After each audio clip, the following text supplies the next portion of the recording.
Welcome back, crawlers, to episode 2 of season 2 of Don't Gaslight Me, Jesus, a dungeon already messed that up. A dungeon crawler Carl podcast. Read along. Something asshole. I am Mike, and I'm doing the intro again this week because I forgot that was a thing I was doing. Ain't that great? Did you miss me, listeners? Did you miss me? I missed you. Why didn't you miss me? Oh well. With me this week, Jennifer? Timmy! And Data. yes, our fearless leader, Data, our host, our tormentor, the AI running the dungeon that is this podcast. He loves my feet. I was going to say that I loved that, and then you got to the last one. I was like, okay, well, now it would be weird. You have a foot fetish? I'm perfectly happy to be the AI who's torturing people, but then you just had to go and make it weird. It's weird though. It's not the feet. He's into toes. So he's distinct from the AI from the book. Cue that music up.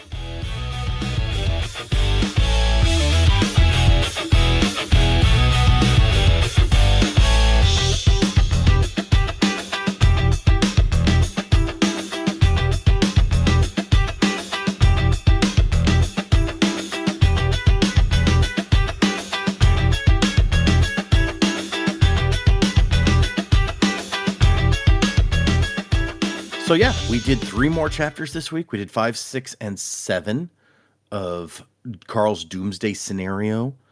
What did you guys think of these 3 chapters? I liked these chapters. I think they may be my favorite so far. I don't know. I think they felt more cohesive and not as kind of stumbly through different things. It felt like there was a consistent story kind of going through these with the quest information. I mean, Mordecai was still a little passed out for the beginning of it, which is kind of funny.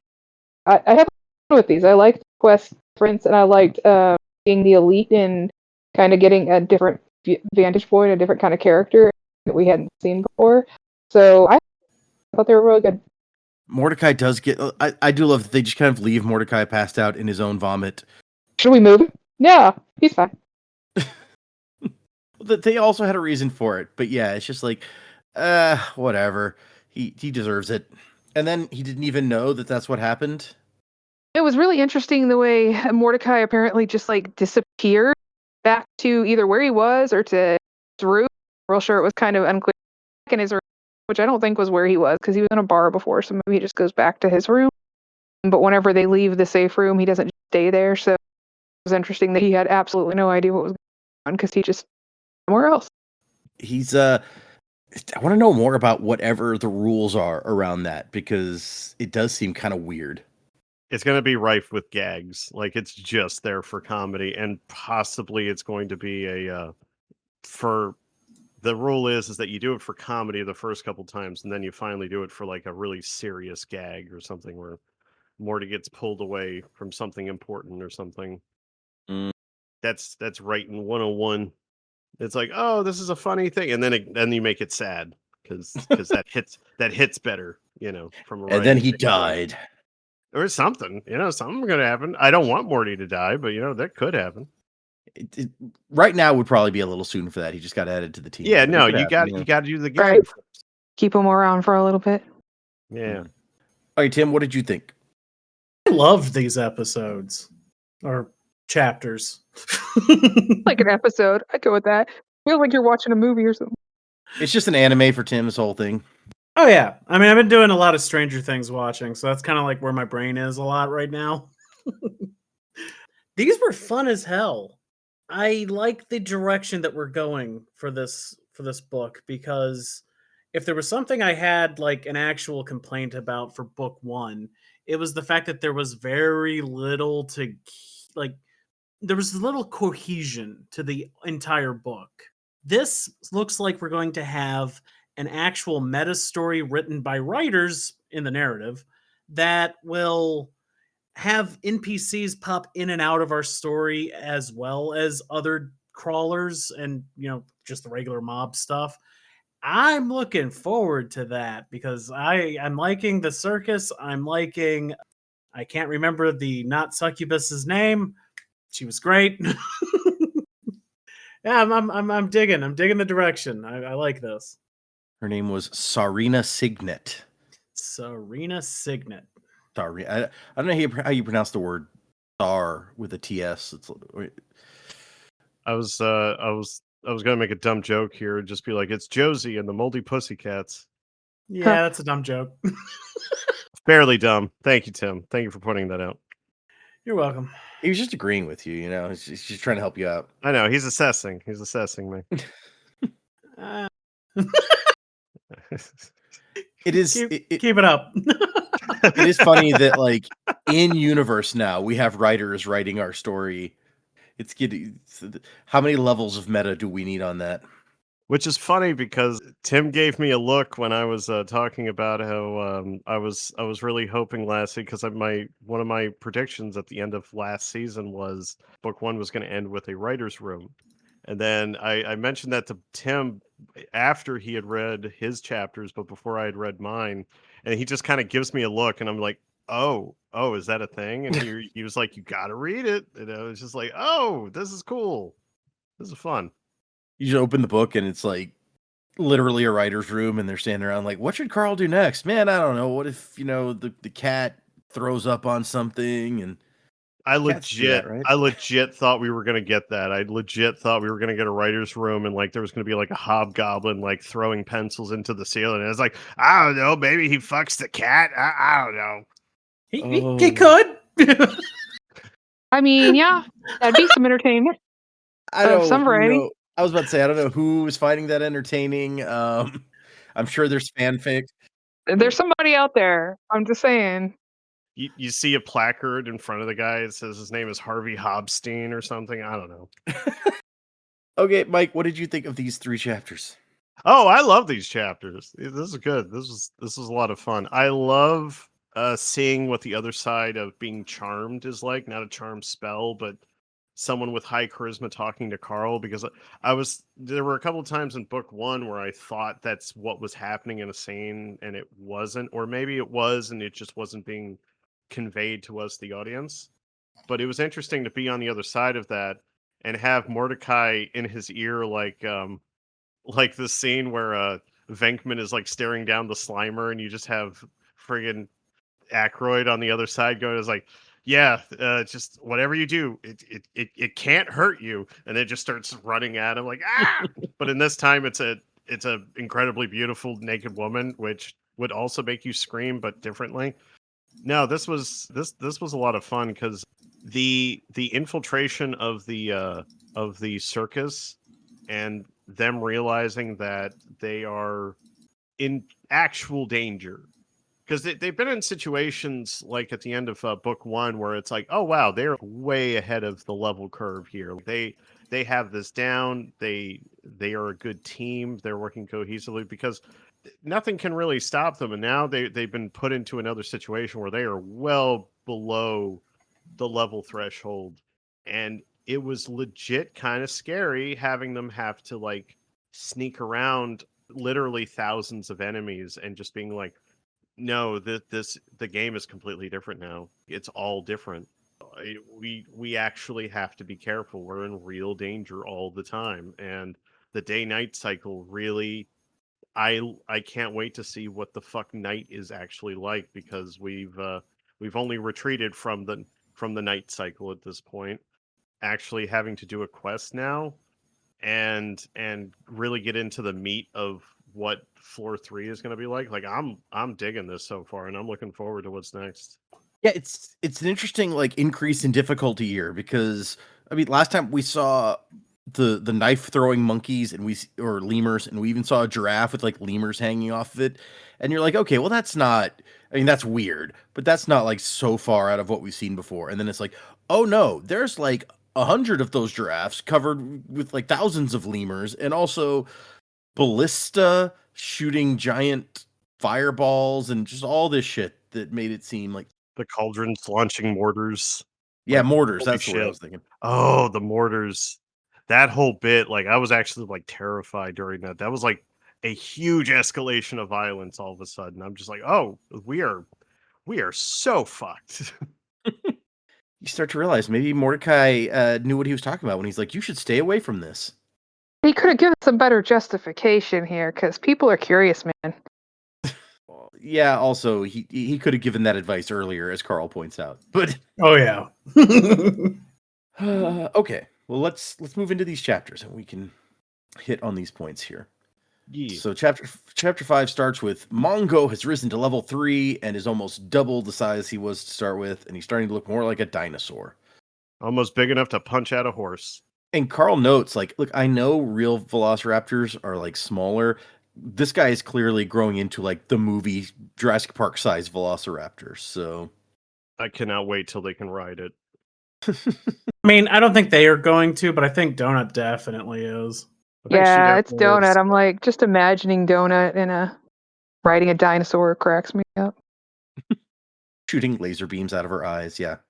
Just holding on to Mongo's like head, like wrapped around it like a loaf, and then he just like points and it's just like fire, fire, fire with their little magic missiles. It's a laser raptor at that point. Oh shit. Oh, that's hilarious. Man, there's no end to the amazing scenarios that could lead to. Mm-hmm. So they start just opening their boxes in the safe room while Mordecai lies passed out in his own vomit.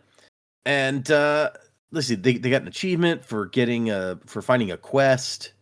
It says puzzles and intrigue and mysteries. Oh my. And Carl's like, oh, so if this is like a more puzzle kind of quest, maybe Donut's huge charisma, that could help in like talking to people and investigating things. So I'm sure that isn't what it's going to be. That would be too easy, apparently. Usually when they make an assumption, they're either wildly wrong or they're close, but it's not going to be something that works in their favor because comedy. Because comedy, exactly. And the special box that they each got for choosing an Earth-based class, Donuts comes with 2 unopened boxes from Amazon.com, a scented candle, and a cat tree. Which I thought was hilarious. That Right? it was even required them to put it together. Like, oh, yeah, sounds right for Amazon. It's so rude. Like, what, you guys couldn't put the prize together before you gave it to me? Didn't even bother to open the box? It's almost like they re-gifted them. Like they found the boxes and they were like, we're running out of ideas for loot boxes. Just throw these in there, and then they're almost like the subscription boxes in real life, where they're just random garbage that someone sent to you for a subscription. That does happen. I've had some of those, yeah. What is it called? Loot crate? Yeah, I did the Firefly specific loot crate things for I a did year Loot that Crate they for had. a while. Did that Some go really under? random That stuff. went under, right? They went bankrupt, and then did they get bought? I don't know if they're actually still. Oh, now I got to find out. Loot Crate. Are you still around? Yeah, they still got a website. They're still selling some junk. I think my stupid fake loot box trailer that I did for the first episode was based off of that fucking thing. Because what the hell was even that? Some of the It's like- Firefly ones were very cool. They contracted with a company that specifically made Firefly merch, and there's lots of good Okay. stuff in there. But then Loot Crate stopped paying them, and so they stopped, having cool stuff. Seems So fair. they stopped subscribing, so other people stopped subscribing to them. Yeah, essentially. And then that company QMX, who made lots of amazing stuff, they went under. So that was sad. Yeah, I was surprised that there was no joke about how she was just like, "Oh, I get to have a box," because she's a cat, She's a cat. and yet there's no joke about how she's like, "Oh, forget this fucking hammock. I have a box now." Like that's what I was expecting out of Donut. She's like, "I haven't had a box like this in a while." It feels very like fancy. home. That would have cat. been awesome. Especially considering I watched a cat play in a box all day today. Well, her being a fancy cat though, like she'd be like, "No, Carl, you don't understand. This isn't like a refrigerator box or like a hardware store box. This is an Amazon.com box. This is a premium box for me. It even says handle with care on the outside." Well, so she gets a sea breeze candle and a cat. It doesn't smell like tree, sea breeze. so- I Yeah, am it's curious to know what it does smell like. No, it Ass. doesn't smell like sea breeze. It just smells like ass. maybe. Delicious. Boy, she. The best ass. And the third thing that comes in the box is an Earth hobby potion. And there's a whole section of like legalese about how they're required to do this to. Carl's like, are they trying to preserve Earth culture through these hobby potions? I don't. Whatever. Yeah, what was the? I actually do want to find the stupid legal. I looked him up. See, did I was you? like, can I look them up? I wanted to real bad, but I didn't do it. I figured, who cares? They're real things. Like they're real things. Why not know? All right. How about you say what each one is, and then Let's see if I can remember correctly while I'm drunk. All right, donut. Donuts. Donuts hobby is a stupid word, and I don't remember what it is. It's like It is scintillating. Yeah, it was real weird. Scuttleifily. There you go. Scuttleifily is your That's- spelling word for today. I really thought that That was a is- fake word. It is not. It is patch collecting. okay. Oh, that does So- sound useless. So she's going to be collecting patches. And our boy Carl has the more useful one. It is immediately useful for his build, and he doesn't realize it. His is bababadabadoo. It is Sesta Punta. It sounded like Krav Maga or something. Donut says it sounds like cracking nuts with your toes, which I guess like Punta does, like punt gives a foot connotation to me, so I get where that's coming from. But I can get it is a sport with a giant ass fucking like cudgel with a curve in it that you collect balls and catch and throw. It looks like it's a lacrosse, but more Oh, different. I've seen. Yeah, I know what sport that is. it is Yeah, a sport better known as Highlight. yeah. No, I mean, better known. I still have no idea what that is, but Weirdly, I think Hermes ate popcorn with one yes, of them. that is the place that I remember it from most. Is there's an episode of Futurama where it gets cut why he's doing it, but you just see Hermes eating popcorn out of a Highlight scoop, and it's okay, I remember it's that. so I don't think I random. remember the name of it, but okay, yeah, I remember Yeah. that episode. It's that. So I'm Oh, like, I'll this show is a a man picture of it in the who's chat. always trying to do aiming, and now he has a weapon later that he can use to aim. Oh, and he has like throw. a sling to do it Yeah. with. Yeah, Yeah. that actually is I'm going like- to be helpful. That's gonna play in pretty hard for his build. He just doesn't realize it yet. Yeah, because he's been building up his aiming. That's Yep. correct. Yeah. I will look at what the stupid legalese that he had to look at for what this is. Earth Hobby Potion. Per subsection 1256C of the Indigenous Planetary Species Protection Act, this particular reward is required by the syndicate government to be awarded to all crawlers who have chosen a domestic class. Taking this potion is optional. However, it may not be sold or transferred to other crawlers or entities. Upon drinking this, you will immediately obtain level 3 skill ability in a unique Earth-based hobby. The benefit is chosen at random. However, you will not receive a skill that you currently have. Gods, I hate it when lawyers make me put their crap into the descriptions, don't you? Anyway, this could be something useful like parkour or jujitsu. Or you could get fucked and receive some useless crap like stamp collecting or kombucha brewing. Don't get your hopes up. The fact that the planet was filled with so many boring assholes with inane and ridiculous hobbies tips the scales way out of your favor. And hilariously, technically Donut did get the stamp collecting kind Yep. of Right? thing. So For badges Yep, or badges. patches. We don't it's need badges no stinking or patches. patches. Yeah, it can be either for the word. Maybe that's what those things that they get tattooed on them or for. Maybe she'll be able to get a shit ton of those. Who knows? Maybe that will be useful. I love that they Um, get the skills and they have no idea what. Neither of them knows what they mean, so they're like, "What the fuck use is it if we have no idea what it is?" If only they had some kind of mentor character they could ask. Right?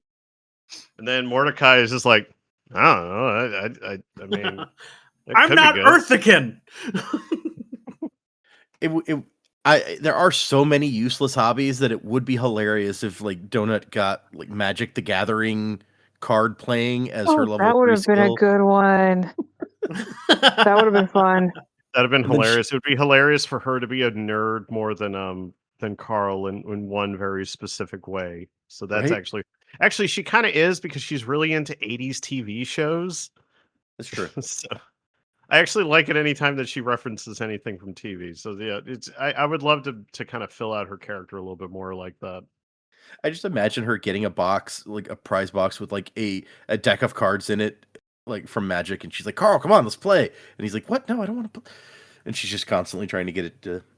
She's like, I play black red, Carl. It's an extremely aggressive deck. Okay. And if you play blue, I'll kill you. That's a fun little thing for you Magic players at home. The Magic people at home are like, what? No, that's shit. Mike doesn't know what he's talking about. Jeez. Angel decks are the best. I had the best angel deck. Like, Oh, angel decks. Because eventually you get like life gain. You can't fucking stop them. yep. It's like, you can't kill me. I got I just 170 keep life. recharging. We'll be here until we both die now of old age. For Christmas, I got like the beginner's box of the Avatar: The Last Airbender Magic the Gathering decks. So I got to try playing those at some point. But it is not a game that I've played much. It's fun until it's not. And then you realize that you've spent $130 on pieces of paper. You know. Fair. I used to play Yu-Gi-Oh cards. Those were fun. You know, I'll tell anybody at home, and this comes from an ex-Magic player, okay? There is nothing wrong with printing out cards so that you can play with family members or friends at home. You do not have to spend the crazy amount of fucking money that you do.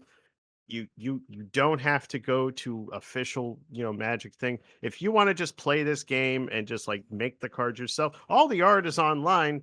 Have fun. It's a fun game and you can play with friends. I myself though never did that and I spent a shit ton of money. Please just learn from me. Don't do that. Mike's pro tip of the day. Yeah, Magic can be a black hole. Yeah, it's just a money sink. I've got like 2 full ass boxes full of cards, and I don't know what to fucking do with it. I just look at them and I'm like, oh my god, this could have been a student loan. What? My god. Yeah, I had a shit ton of them in the garage at one point. Oh, I have never played Magic, but a guy at work does. And he was just telling me this week that he spent $200 on cards. Tim, I have like a shit ton of cards. If you wanted to play, we could play. You never have to buy cards. That's dude, I got enough hobbies that cost money. Jennifer did have an enormous box, and at one point I was like, we should look through these. Some of them may be valuable, and we can like eBay them or something. And then there was a garage sale, and a guy was like, "Hey, can I look through the Magic cards?" And she's like, "Well, look, $5 and take them. Like, I don't want them. Just get them out of here." Yeah, I was like, it was Whoa. too much. It was too much work. And we were moving at the time, and I was just like, nope, I want to be done with this. Smart. No, legit smart. But also, people do that sometimes. That's a good way to get someone else into the hobby. Because like people will just do like, hey, I don't know what's in this box, but it's like, they do that sometimes where they'll have a sealed box and they're like, look, this was just somebody's collection. It could be worth $20. It could be worth $2,000. We don't know. Here, fucking $50. You now have a full Magic collection. And then you can just like get started with the hobby and stuff. So like that's legit a thing that a lot of people have done. They're like, I'm done doing this. Here, let you be cursed with knowledge. Right? It's like It's the the Ring. You equivalent have to have of somebody else watch it. exactly. It's the equivalent of like another hand has touched the beacon.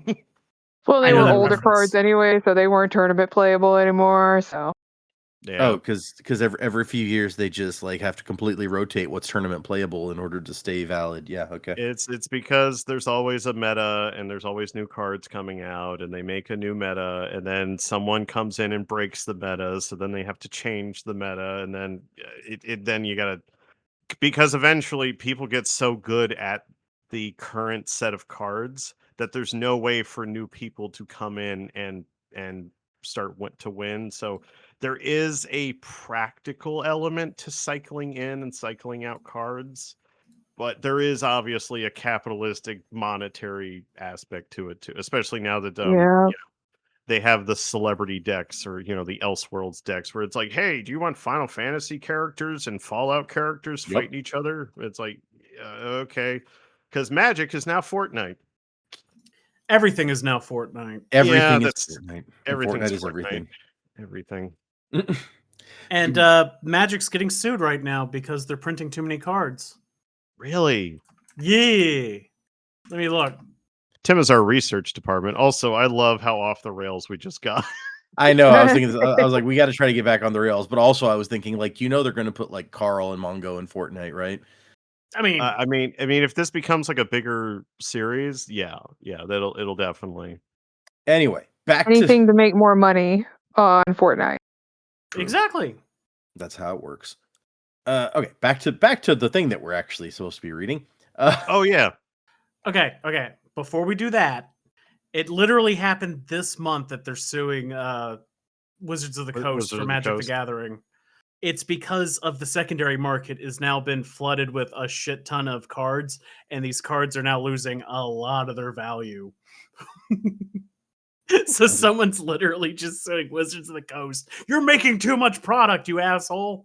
Hasbro is being sued by its own shareholders for printing so many Magic cards, is what this says. Wow. Yeah. Okay. Coming out of Rhode Island. That's the ultimate first We'll world sue for problem. anything anymore. Yeah. When your hobby is your investment portfolio, this leads to this.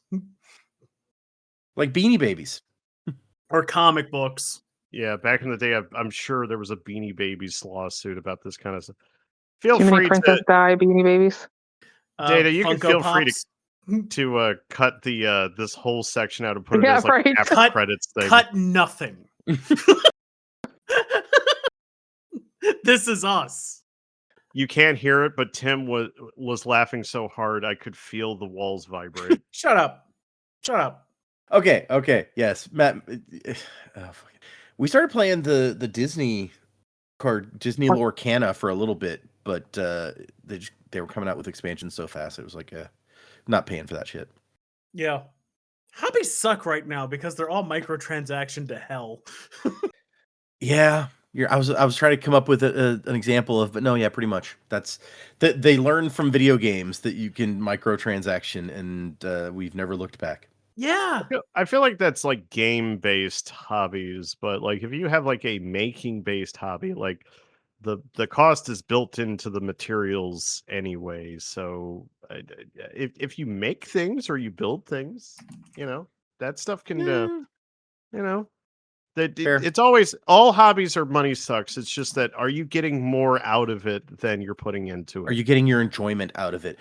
Exactly. You're not completely wrong, but like our daughter is doing crochet and she's getting the Woobles kits, and that they're like the definition of microtransaction because you get one kit to make one character and get like several knitting needles or whatever, and then you have to get another kit with a bunch more knitting needles or crochet hooks, whatever, to make another character.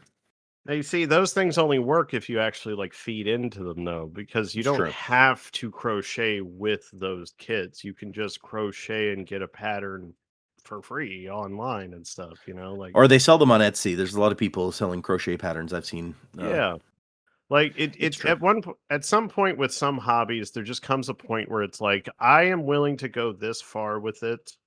I will not go professional or enthusiast, level with it. And if you know what your threshold is, you can keep it in an arena that will actually be like, look, I don't have a workshop, but I have some space and I have some money. Basically, if your hobby starts feeling like a job, you need to stop doing that hobby or take a break from the hobby at least. And that's advice for everyone at home. It's okay to take breaks from things that you enjoy if you have stopped enjoying them, because putting more effort into a thing that you enjoy is actually going to make you enjoy it less. So it's okay to take breaks from things that you like. And sometimes you come back to it and you like it better than you did before. So there's a little life advice for you people at home. Don't listen to him. Don't listen to him. Because I listened to him and I took the hobby of being an equestrian. And I was like, this horse eats so damn much. And I just dropped it. I was like, I don't want to do that. I don't want to pay anymore for your damn feed. And then like 2-3 months later, I was like, shit, I kind of want to ride my horse. It was not fun coming back to that horse. Well, there's That also horse and was then dead. well, Because no one fed it. that was the thing is that Tim was like, look, like it laid down for too long, and you know what that means. And I was like, it's lazy. And he was like, no, we have to shoot it. So then we had to find a guy with a big enough gun, and then we had to kill it, and then we had to find a way to bury it, because horses, if you know, are quite large, and we didn't have a chainsaw to put it and make it into a bunch of different pieces. So we had to find a guy with a backhoe to dig out a large enough hole, and then we had to find a place where people wouldn't go looking for a horse corpse, and we then had to make Common sure problem. It's the common fucking problems with hobbies, like and then we had to find a big enough field. We weren't told that this was the field of where they usually have pee-wee football games in the summer, and Pet so Cemetery, sure. yeah, we dug out the hole, we put the horse in it, and then we filled in the hole, and then we hear about next summer a kid fell into a shallow grave, and there was a horse skeleton, and now the kid is scarred for life, and now they're looking for who buried a horse in the middle of a pee-wee football field, and then Tim and I had to change our names, and it was a whole thing. Some hobbies, it's true, some hobbies are just not worth the trouble, and that's the lesson. Don't try. Never try, Trying is bad. because then you're just left with a giant horse corpse that you don't know what to do with. You're just scarring children if you try. That's a classic Homer Simpson lesson. It's like, you tried and you failed horribly. The lesson is never try. Exactly. And Okay, that's Mordecai wisdom for today. We have never been this far off the rails. I've never been this drunk. Well, there you go. Fair. Yeah. Okay. This is what you get. So Donut gets a new spell in the mail and immediately reads it. And Carl's like, oh, fuck. Please tell me you read the description before you just learned this spell. But no, she got a spell called Clockwork Triplicate that allows her to create copies of pets or minions to fight for her for a brief time. Lasts for a minute is what it says. Which is actually pretty awesome, as Carl points out. She creates 2 extra Mongos, and Mongo kind of freaks out. I was a little sad when she said that it doesn't work on Carl, because I was really hoping for Clockwork Carls and for them to be much simplified versions of Carl, where one just starts like walking really like in circles going, I hate my dad. I hate my dad. God damn it, Donut. God damn it, Donut. I hate my dad. God damn it, Dad. I hate Donut. These are the kind of things a Clockwork Carl would say, yeah. And we get a list of her current spells in case anyone's forgotten. She has Torch, which is now level 10. She's been using it all the time. Magic Missiles, level 9. Puddle Jumper, Second Chance, Heal Critter, and Clockwork Triplicate. So she's building up quite a repertoire of magic. Mm-hmm. And she's turning into a minion summoner. Yeah. She's going to have an army by the end of this series. For this floor, right? Her class is going to change. Well, her class for this floor was Artist Alley Mogul, so none of this has to do with that. Okay. Carl's box had a small cactus in a clay pot from Home Depot with the price tag still on it. That was very weird. I don't know what to make of that. Like, why a cactus? These are all regifted items. This is all regifted shit that the system found that they don't know what to do with. It was in one of those like return warehouses. And then a collection of Louis L'Amour paperback westerns about the Sackett, from the 18 books from the Sackett family saga, which the first time I read this book, I then had to go out and look up the Sackett family saga, which is a whole like multi-generational story about this family. And that shit was real? I thought that was made up for the book. Okay. I'd heard of Louis L'Amour before, but I didn't realize just how much he had written. And they did not sound like books I would personally want to read, but whatever you're into. And yeah, they get their new hobbies, Scuttlifily and Cestapunta, and they have no idea what they are, so whatever. I'm sure those will never come back. And they think about moving Mordecai, but they're like, nah, leave him alone. Also, the one time we did try to move him, like his tail rose up like a snake or something, and I don't want to get attacked. So he has some sort of defense mechanism when he's passed out. Or being an incubus, he was being a little frisky while drunk. Either way. Yeah, his tail got an erection. Moving on. I do like that they use the Clockwork Triplicate spell several times, and Mongo gradually gets used to the other ones. So if we have to use it in a fight, he's not going to freak out when 2 extra Mongos pop up. But it doesn't level. No, not that they think maybe it's the safe room. You can't level it up in there. Who knows? Or maybe it needs to be done in combat. There's a lot of video games that are like that. It's true. And so eventually Carl goes, okay, come on, Donut, let's go clown hunting. What a great line. That's a bumper sticker right there. Very dramatic. Pretty funny. Yep. And the first thing they notice when they go outside is there are 3 X's nearby from crawlers who are now dead. I feel like that should have been a warning that maybe you don't want to keep going. Yeah, maybe. I was wondering if we were going to get hit with a sad moment there, and it was going to be three crawlers that we had met before or knew of. Right. I was like, oh wait, is this going to be like, are we going to see the rest of the I keep forgetting what their name was, so I just keep saying Riverdale. The olds. I just call them the olds and their carers. Yeah, I thought it was going to be some more of the carer characters that we saw before, but it wasn't. Pretty sad though. Like the three somehow related people. Yeah, he thinks that they're like sisters or cousins or something. They've all got the same last name. But the reason that they're laying out there is because apparently the lemurs are setting a trap. It's like these bodies are just left out there and they're kind of watching to see if anyone shows up. So that's disturbing. But they are more cautious and they spot the lemur watching and they take him out. Donut does this whole thing where she's like, "Watch me, Mongo. I'll show you how to like stalk and stuff," and hops up there and takes the guy out. There was a moment where I thought they were going to be like traps like Carl had laid before, like they were filled with bombs or some shit. Hopefully Carl would be smart enough not to fall for Yeah, that's why when he was approaching, I was just like, Carl, you've done a thing like this before. Watch out. that. And Carl's like, "Hey, we got to be more careful than that." And she says, "I need to make a good example for my child, Carl." And Carl says, "He's not your child, Donut. He's a pet. We don't put our lives in danger for our pets." And it says that Donut looks as if he'd slapped her. Yeah. He is doing a lot to alienate Donut recently. At the end of last book and now this. That's going to bite him in the ass. Yeah. He doesn't address it in any way. He kind of thinks like, well, obviously she's not a pet. Like this is different than that. But he didn't say Yeah. that. Yeah, but he didn't apologize and he didn't immediately like make amends for what he just said. And maybe it was a thing where it's like it was best that he didn't say anything further. No. But they are doing the thing where they were like there's a wedge coming between them. It's entirely just him because he keeps saying dumbass shit to her. Well, he did, like save her because I mean this whole initial thing, he carried her around and kept her safe until she became whatever she is. He gets a little redeeming like a little bit later with when he refers to them both as partners. Like they're not really pet and owner anymore, even though it was, his girlfriend's pet and all that. They really are partners at this point. And I feel like that was a bit of a band-aid for it, but they seem to be setting up that like there's going to be some contention this time around this Yeah. book between them. It was definitely like a cop out to actually addressing the situation.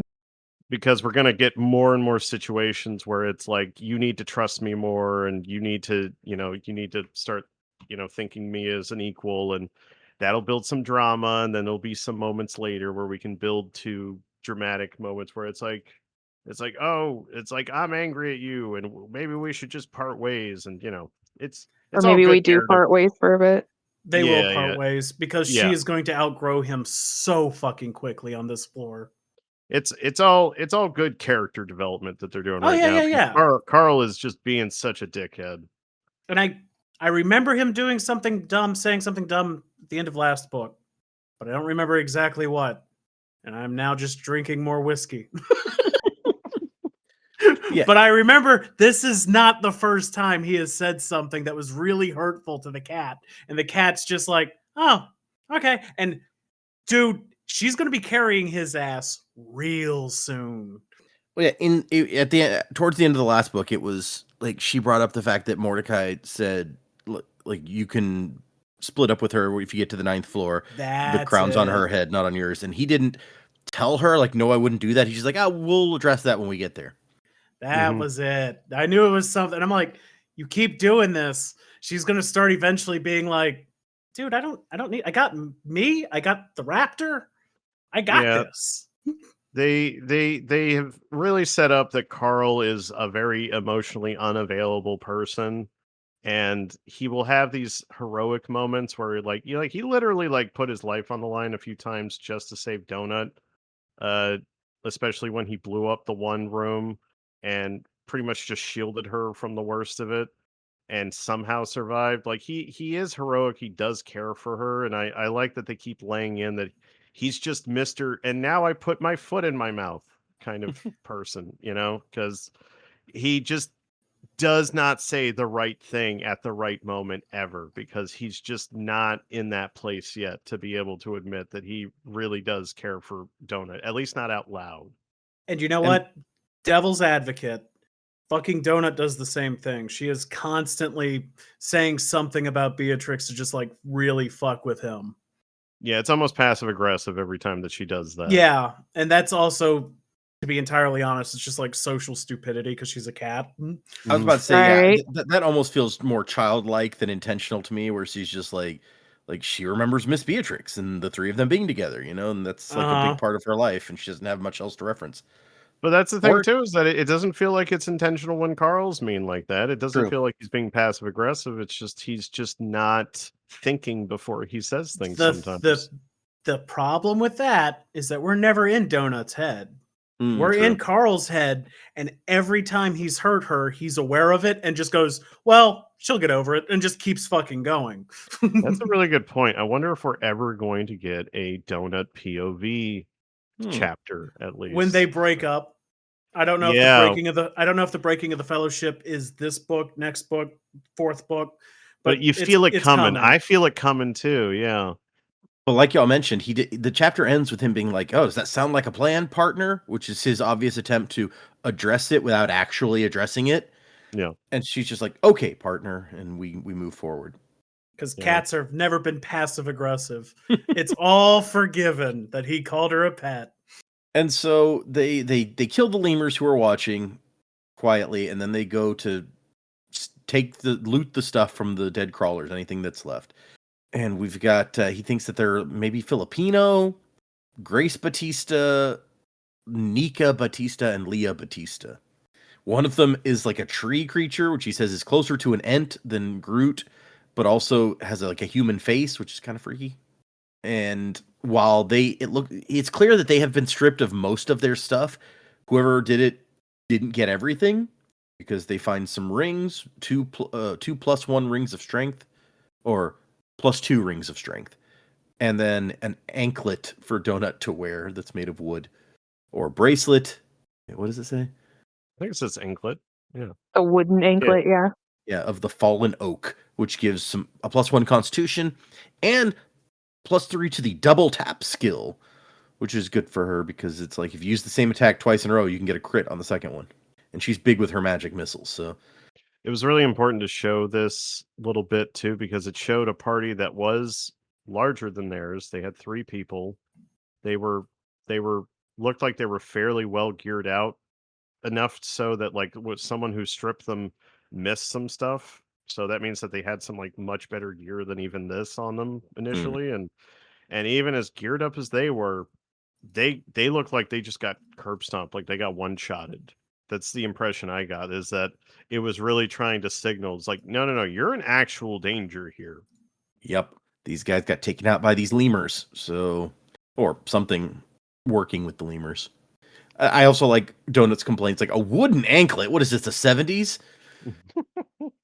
Of which, how would you know that, Donut? Right? Yeah. All I that don't TV she fucking know watches. that. Did wooden anklets was that ever a thing? Yeah, think I was maybe like, it's I just didn't wooden know jewelry. that was like, I don't know, wooden jewelry. I don't know that I've ever like seen that. I only know from my parents that, especially in the 70s, there was a lot of cultural appropriation for Native Americans. Oh, that because makes sense. And the thing is that especially in the area that we had lived, there was a lot of native powwows that would happen, where it's essentially, like it's almost like a flea market, or like a festival space that like Native Americans will come into town, and like they'll set up like like kind of like a shopping bazaar kind of thing, and they would sell a lot of stuff. And that's the thing, is that there's pictures of people that like my parents knew in the 70s, where they are regaled out entirely like Native Americans, and I'm just like, you can't show anyone these photos. Like, No, never. you can't Keep show that hidden. anyone these photos. And it's like, no, there was like a time back in like especially like the late 70s, there were people that were just dressed like Native Americans because So and it's really awful. according to Google, wooden jewelry became popular in the 40s and into the 50s because of rationing of metal during World War II. Really? Tracks. and then made a comeback in like the late 60s to the 70s as like the hippie movement went Yeah. with like natural materials. Yeah. Native And then American part, that makes sense. there's a subset of hippies that are like, "Hey, look, this is not entirely someone else's culture. That it's like, I'm just a person of the land. I'm not a Native American. I just happen to have all of their regalia for some reason. Don't worry about it." It's fine. No. So Donut doesn't like it, but she puts it on her back leg. Maybe nobody will notice. And then they start killing more lazy lemurs and letting Mongo finish some of them off. Like one lands on there says we came across a sleeping one sprawled on the floor of a building, and Mongo just squeals and pounces and kills it as it wakes up. This dinosaur's having a good old time, Always. It reminds me of a puppy. right? A Oh, I very love murderous Mongo. puppy. I love Mongo. He's one of my favorite ads. You know, for some reason I didn't think of him as a dog. That's actually hilarious considering how much Donut hates dogs. How much she Mhm. hates dogs, Right? yeah. But he is. He's like a little golden retriever or something, like super happy to please. And hilariously, she's treating him like he's like her child, and she was just like, "No, he's not a pet. Like I carried him. He has my DNA. I birthed him. He's my little boy." But they get close enough to the circus area that they've spotted to start seeing some of the stuff that's going on. There's lemurs, giraffes, clowns, also some ogres, or at least an ogre with tentacles coming out of it. And then Grimaldi's World o' Freaks, where they see a bunch of images of the strongest citizen, the fattest woman, on and on. And then there's Sarina Signet and her amazing battle squad, which is a woman covered in tattoos, but they've written wanted and traitor over it. And Donut's just like, my word, they don't seem to like that lady. And as they're watching, Mordecai pops into their chat like, hey, it's getting late. You guys close to that town yet? And Carl says, hey, Mordecai, how's your head? And he's like, I've had no, wait, what? Where are you? And he's like, I'm in my room. Are you guys near the town or not? And they're like, you don't remember anything from today? And Donut pops in, you were drunk and you molested someone's grandma. And so Carl has to go and explain all the stuff that he tried to tell him before about the quest and the circus. And Mordecai's like, okay, get the fuck out of there. Get back to the safe room. You're in way over your head. Night comes on quickly. Hurry up. And sure as heck, night does come on kind of quickly as they're heading back. And when night falls, the lemurs and giraffes and stuffs and clowns, they all start heading back to the circus from where they have been in the ruins out here, to the point that there's like, it says there's thousands of them, that they can't even like walk past, like across these streets, because they're just filled with monsters. And then he spots a group of monsters, like some witches around a cauldron. It's like, well, that can't be good. And then they get spotted by a group of 10 lemurs, and it's like, run. Ed Donut shoots a magic missile. She's like, did you see that? My magic missile sets things on fire now. My spell hit level, presumably 10, but she didn't actually say. And that's when a big explosion happens and like the ground rocks. And it's like, what the hell was that? And they see like a purple and yellow comet coming up from those cauldrons. It's like a magical mortar that's just being launched at them. Yeah, her whole thing with the magic missile setting things on fire. Have we ever done a thing where he throws an explosive and she sets it off with her magic missile? Because I feel like that. Ooh, that would be brilliant. It's feel like common that's- now. Yeah, like I was just like, oh wait, it can be incendiary, because I thought that it was like a like an impact kind of thing. I didn't really think of it as like being, kind of like Cyclops' beams. It was. It's from the punch Yeah. dimension. Yeah. But the fact is that I'm like, I never really thought about like her being able to like set things off. But I'm like, oh, that makes sense now. Like she can be the ignition switch. I think she was before, but she literally had like a lighter that was floating in front of her. Yeah. But now she could just blow shit up with her laser beam eyes. Yeah, and 5e magic missile is force damage. So yeah, the fire is a little different. A little added thing, yeah. Damage over time, baby. Got some dots. We need some damage riders. And so they end up in like the basement of a ruined building as they're trying to hide, and they need to try to get out. She can't use her puddle jumper spell without line of sight, so we're gonna have to make the hole bigger and try. So she pops up there, and while she's gone for 5 seconds, Mongo starts freaking out. And He's like, "Come Mama, on, no, Mommy. And then she comes back and she's like, Carl, that lady's just standing out there, like she's waiting for us. The elf She's lady from the standing there. poster. Menacingly. And Carl's like, well, was her dot red on the minimap? And she's like, no, it's white, but she's really scary looking. Also, she has all those tattoos. I don't like tattoos, Carl. And he's like, well, you have a tattoo now. And B had a tattoo, that awful tramp stamp, which you find out that B had a very badly drawn tattoo of her childhood cat, Princess Chonkalot. A lazy Ewok, it looked like, or something. Yeah, he said it What looked like awful name for a owned cat. Ewok. Just saying. Yeah, it's not a Chonkalot. It's not a great name for the cat. I mean, let's be fair. Donut is not the most creative name for a cat you've ever I mean, heard it's either. better than like Chonky. Like you gotta shorten that somehow. You're not calling her like Chonkalonka or whatever like the entire time. Calling this poor cat Chonky all the time. Okay. No one here calls their He's grandma mean. Chonk. Oh man, I've Yeah. been really mean to grandma this whole time. That's all right. I call your grandma Chunk too. Okay, good. I'm not the only one. They get out there and they see this almost naked elf woman. All she's got is a thong on, apparently, which Donut says that Miss B would really appreciate. It's great. And she's standing out there and like she's looking at them, and Carl starts to like, okay, first they read her description. She's a level 60 elite, half naiad, half elf summoner. And then there's a whole thing about half elf king, the high elf King Finian, and how he banged all these people and had all these illegitimate children. But also it's a fairy class mob, so it's 20% more damage against Carl, which is unfortunate. But Plus fairies are always tricks. Her being an elite, she can probably one-shot Carl with that bonus damage that she does to him too. well, yeah, I mean level 60, geez. Yeah. And then Carl, though, is having an issue. To He say He remembers what Mordecai said, stay away from girls with horns. He's like, Mordecai, I think I'm being charmed by an NPC with horns. What do I do? And Mordecai's like, well, it can't be an actual charm spell because you wouldn't be able to ask me about it. So is it happening to Donut? And then Donut, he has an erection, Mordecai. It's very inappropriate. Mongo is appalled.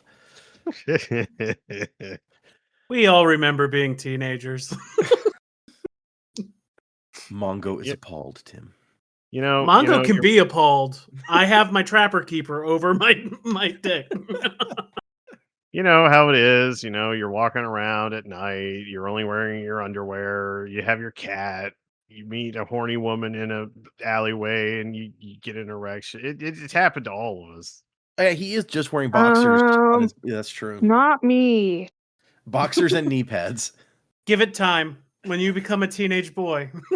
Okay. I'll just wait for that day. So Mordecai says that this person probably has 100 or more charisma, which gives you something called puppy dog effect, which can make men mad with desire. And the longer you're in her presence, the worse it'll get. The only surefire way to break it is you have to break your own finger fast. But make sure you don't rip your finger off. I like the way that he doesn't think twice about this and just does it. Like, me, I would have been like, are you being sarcastic? Like, is that really the only way? No, he's just like, okay, sure. I think Carl was properly scared from, especially since they had just come out of a situation where they nearly died, and they finally got Mordecai on the horn. And Mordecai is just like, if you want to stop this, you need to do this right now. So it's actually, Mordecai can complain about how no one listens to him, but Carl listened in that moment because Carl was freaked out by the fact that he did not have full control of his faculties. And he's just like, look, it's not going to be pleasant, but this is what you got to do. You got to punch yourself in the dick and then dip yourself into an ice bath right now. And it's like, all right, I'll do it. With Jennifer, I think I would have hesitated, been like, wait, what? You want me to what? But no, Carl just goes for it, which good on him. Which I think, since he's in a universe that he knows that he heals over time, and that an injury like that is not permanent. Like, it's only gonna be a few minutes. Yeah, like if it was now, like in real life, and someone told me to do that, and they were like, "You're being charmed. You have to do this." And I was like, "But I don't want to break my." Carl has been like, his whole body has been burned up before, and he has been like near death a few times. I think his threshold for pain and danger at this point has gotten to the point where he's like, "I know I'll heal in a minute." So it's kind of like when Logan would literally like run into like a flaming building, but like other X-Men would maybe have a little bit of pause because he knows it's like in a few minutes I'll just completely heal anyway. I don't have to worry about temporary damage. So to me, I was just like, Carl is just like, oh, I just got to break a finger. Oh, that's simple. I think the fact that compared to everything else that he's done, that is actually just such a small ask at this point. Fair. I love that she's immediately like, it's been a while since I've seen then somebody use that trick. To And- which you have to wonder if there's other tricks, and Morty literally told him like the most painful one. The most painful. Right? The quickest trick. And then he asked It could be Mordecai, he was grandma. like, wait, was there a less painful way to do that? He's like, oh yeah, you just pluck out some of your own arm hair and it'll do the same thing. He's like, why did you tell me to break my finger? He's like, because it was kind of funny and you were being a dick. I only would have liked Mordecai better for that. I'm just gonna say. Maybe. Yeah, he Or might Mordecai- reveal something. You never know. There may be other tricks that were less invasive. Mordecai tells him that trick works for most charm-based spells, but this is a succubus you need to get away right now. And Donald's like, no, she's not a succubus. It says that she's a half-elf, half-naiad, half-elf. Also, she's an elite. And Mordecai goes, holy fuck, get the hell out of there. Do not get involved in whatever it is she's trying to get you roped into. And so they try to be nice. Like, sorry we bothered you. We gotta go. Nice to meet you. And she's like, well, I came to see if you guys were okay. I watched my former family attacking you. They can be unwelcoming these days. And it's like, yeah, no, we're fine, thanks. And she says, oh, it's too late for you guys to leave. They're coming, and you're going to help me now. It's the least you can do. Cue the boss music where Latin starts playing. It does feel a little bit like that, because she's like, asks his name. He says, Carl. Carl, you seem like a strapping lad. Keep these mold lions off of me while I organize my battle squad. And then she walks over, and there's like a whole like cloud of energy going on around her. So it feels very much like that. Like there's a Like the Sephiroth theme starts playing. yeah. She's doing some crazy ritual, and you got to have the dramatic music. Her tattoos start spinning all over her body, like in the Elektra movie. I mean, yeah, I it's haven't thought kind of. about that movie in a while. It's all Well, I I mean- thought of when she was being described. I was like, oh, like the tattoo, whatever, from Elektra. I thought about it during the Deadpool and Wolverine. Was she But, in that? Electra was. Oh. For a yeah. hot second. Yeah. I was like trying to remember. I'm like, damn, there's a lot of people inside that Hank Pym's like skull.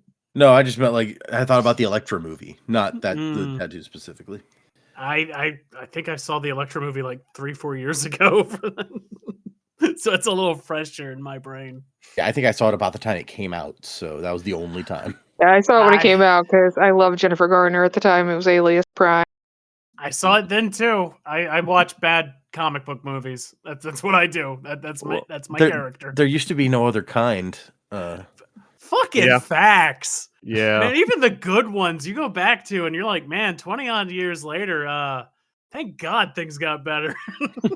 Yeah, people can talk about how we're kind of like in a dearth right now, and I'm just like, no. We remember the old magic where it's like this was all we would get for a while. Like you would have comic book movies where it's like, oh, I liked when this happened. Garbage movie, but I love that this happened in the movie. Now we actually had like good films for like 10 years, and it kind of spoiled us. You know, 'cause Yeah, now we're getting yeah. back to I kind of like this part a little bit. This is what it was like back in the old days, kids. Get used to it. Nothing challenges characters right now in modern comic book movies. Hmm. So I mean, I love the Thunderbolts and Fantastic Four. Honestly, both of those new movies were good. They haven't done all that well. Yeah, but those were exceptions. I like those movies too, but I really feel like those were like exceptions to like the rule, though, because Thunderbolts was great. Like I enjoyed it. Thunderbolts and Superman were my favorite of the last like 2 years. Superman was really good. Yeah. Superman was good, but back in the day, we're getting like Blade Trinity and Oh, Blade Trinity. fucking with Batman Forever and shit, and even Oh, the not Batman Phantom. Forever. I kind of like Batman. I mean, it was Forever. bad. It's funny. Don't get me wrong, but I enjoyed it quite a bit. I could have said Batman and Robin, which is anyway. But the Phantom, I actually kind of like, but it's also just not great. Yeah, it's really goddamn boring. As a kid, I started watching it because I was like, "Ooh, comic book pulpy kind of character. And then I would never finish it. I still have no idea where that fucking movie goes. I feel like once they started treating these films like the adventure movies that they were meant to be, and gave them like easy enough arcs for the characters to follow, for because they started using like the old like 80s and early 90s adventure movie tropes, and when they started doing that with comic book movies, like you look at stuff like The Mummy and Rocketeer and movies like that, that's kind of was the tone that they started bringing to like the Marvel movies when it's when they started out with like the Iron Man movie and everything, where it's like these are meant to be fun with moments of darkness and just give the main character a very easy enough arc to follow, and give them enough challenges to where like the audience can actually like get on their side, let them be flawed but not too flawed. And they weren't slavishly accurate to the comics, but they at least tried to evoke like the tone and look from the comic. At least like they finally kind of got a bead on what they needed to do with these movies, where it was just like, stop trying to adapt a comic book into a comic book movie, just make a good film first, and just make sure that you have shit in there that fans of the comic will also enjoy. And they eventually kind of found the right combination of shit, and they kind of stuck to that for a while. Make a good film. Just What kind of madness is this? yeah. And we could go on about comic book movies forever. So let's not delve too That's deep. a different there, podcast. Yeah, that's a whole different thing. But Carl is fighting. We could watch them. We could watch all the old comic book movies. We'll talk about them. You can watch Howard the Duck, and no, I own that in 4K. I love how terrible that movie is. It is absolute dog shit. If you at home would like us to talk about comic book movies on a separate show, let us know in the comments. Get in the comments. Get in the comments. Carl's gonna fight some mold lions, level 15, so they're pretty tough. And we get a whole thing. They were part of the circus. They were the dancing, Madame Kiki's dancing lions. A dozen male lions who twirled around on their hind legs like ballerinas. But the spores of Scolopendra took quick root within the lions, and now they're like, there's like mold, fungus stuff growing all over them. It's really, the description's pretty gross. Oh, they sounded awful. It sounded like they smelled amazing. They sound amazing. I love the visual. Because I'm like, that is a cool fucking monster design. It's like something out of like one of the Final Fantasy games. Just mold lion with the fucking hair and the tentacle fucking yeah, I'm in. Love that shit. I want that to be in a game. And there's a whole paragraph of Carl thinking he's got this idea where they need to come up with plans that they can give have these contingencies, these pre-worked out scenarios, so one of them could just like call out a play and everyone would know how to respond. But he hasn't talked to Donut about that yet. Yeah, he wants to be like Cyclops, and he's just like Cyclops, or he'll be like Donut. He's like, execute Plan Omega Alpha, and she'd be like, I don't know what that is, Carl. But he's got one in mind already. He hasn't told her about it yet, but they're gonna pull it off on the fly. He has her cast the confusing fog scroll, and then as the lions jump, he uses his protective shell, which knocks them all back. It even catches one in between the shield and the wall, and it just like kills it slowly, or starts to kill it slowly until he walks up and shoves his hand into its chest and rips its heart out like it's fucking Mortal Kombat. And even he has to take a moment to be like, holy shit, I just pulled his freaking heart out. Yeah, it was like, ooh, no, we don't need to put our hand in other people's chests or animals. I don't know. I think it was a very male moment where he was like, did I just do that? Fuck yeah, I just did that. And then he has Donut cast Second Chance on the lion to bring it back to life as their undead minion. And then she does it again after they kill a second lion, and then she clockwork triplicates the new zombie. So they have 4 undead lions on their side fighting the other. There were 6 originally. There were 4 lions left.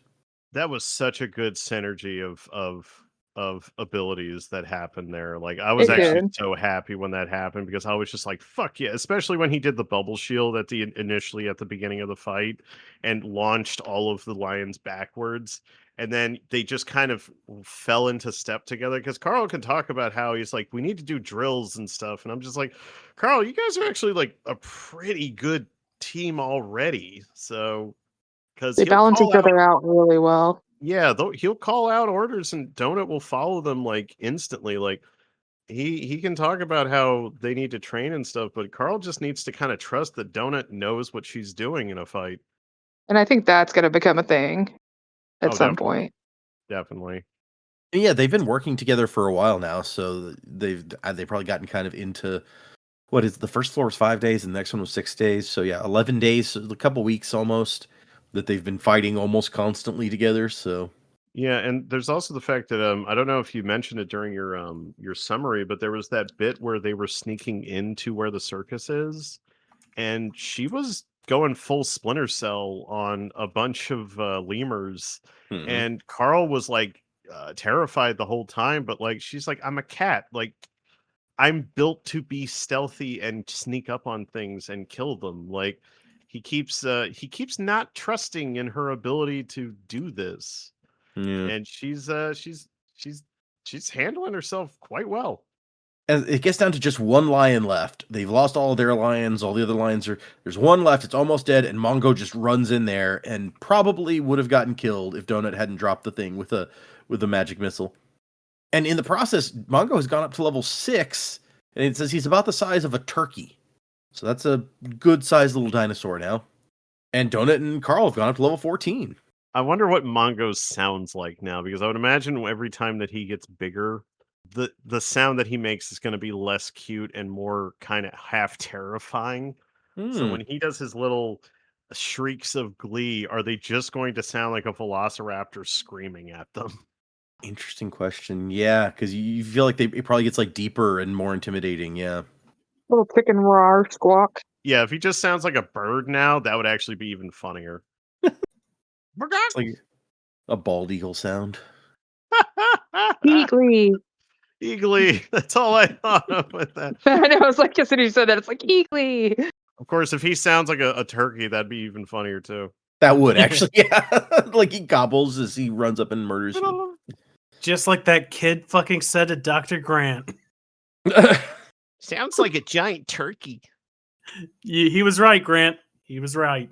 And then Grant scars that child for life. And you know what? Grant was right for that too.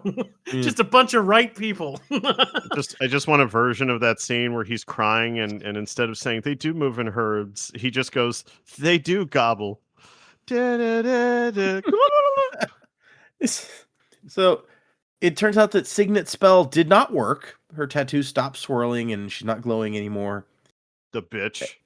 And he's like, what happened? And she goes, oh yeah, no, my spells are blood magic. I have to choose a sacrifice and cast the spell. And when that sacrifice gets killed, my lovelies take the blood and form.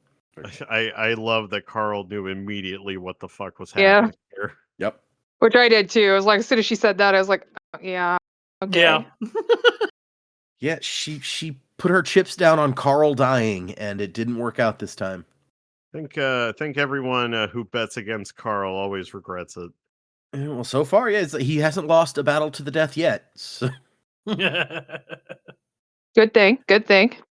And it's not to say he hasn't had some losses or he hasn't had his ass handed to him, but yeah, Carl, he's Mr. I get back up. I could do this all day.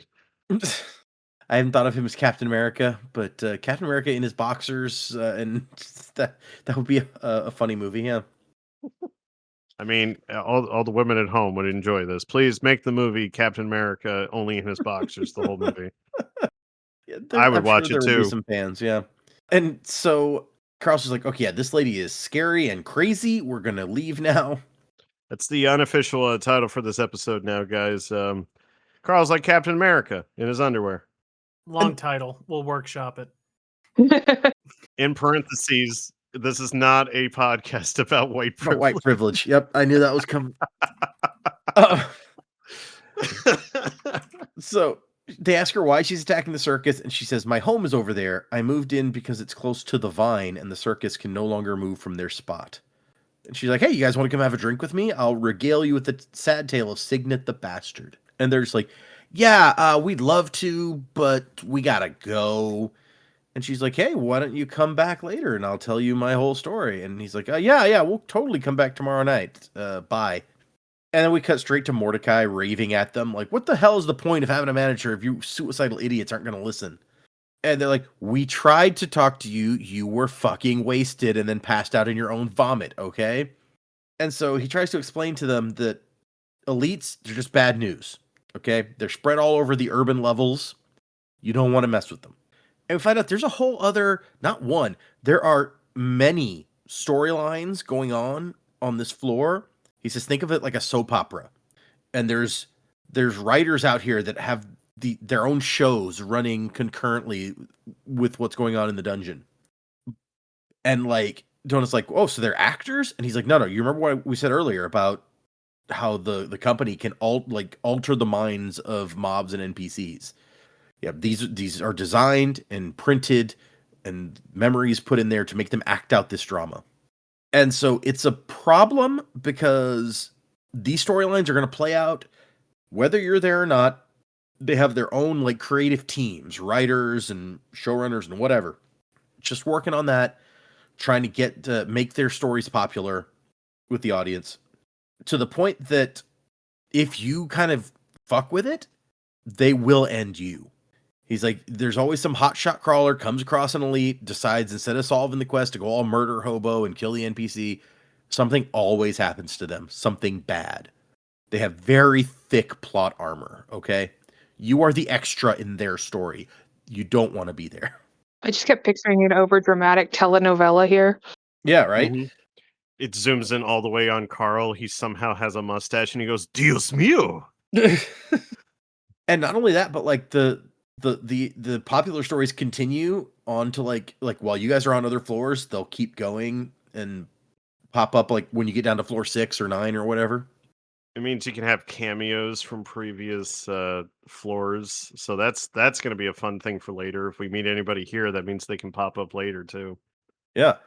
And I love he's like, part of the fun for the audience is seeing how the crawlers come in and just screw everything up. All the producers' hard work. I love his example. It's like taking Jason from Friday the 13th and putting him into a late season episode of Jane the Virgin just to see what happens. Which they should do that more on TV. Just why not have Freddy Krueger show up on Friends in season 10? It'll be great.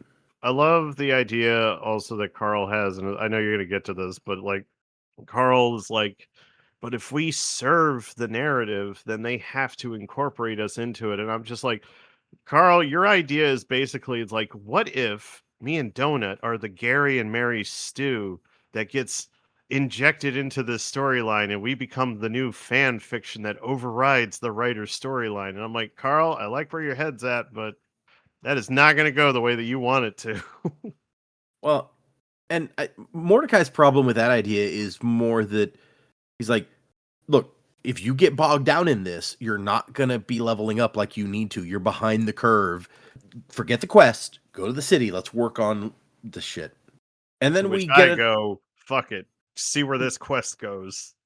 Yeah, it'll be interesting. Like we end the whole section with we're not going back and getting involved in that. And so We not though? Yeah, it doesn't sound like you guys think there's a heavy chance of that working out like Mordecai has planned. No. Okay. Then we get sidetracked by the recap show airing. Hey, check out what your favorite crawlers picked as their class and race. So we see Hekla, who was had the whole like Valkyrie thing going before, and she's picked Amazonian as her race, which makes her like a foot taller, and Shield Maiden as her class. And they don't get the it's like a bunch of text scrolls by, but they can't read any of it. And Mordecai's like, yeah, you're looking at a flat display, so you don't get all of the stuff. And there's a bunch of stuff, a bunch of guys they don't recognize. One person who picked a big slug as the race, and one person who looks like the Hindu goddess Kali.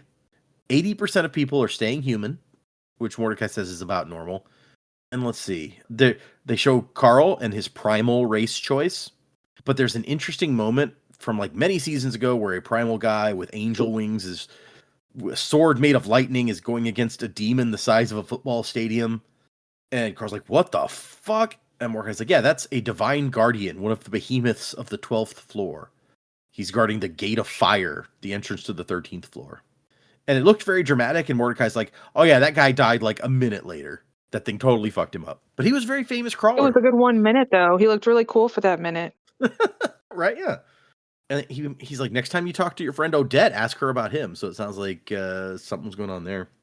And Dota goes, shush, talk after they show me.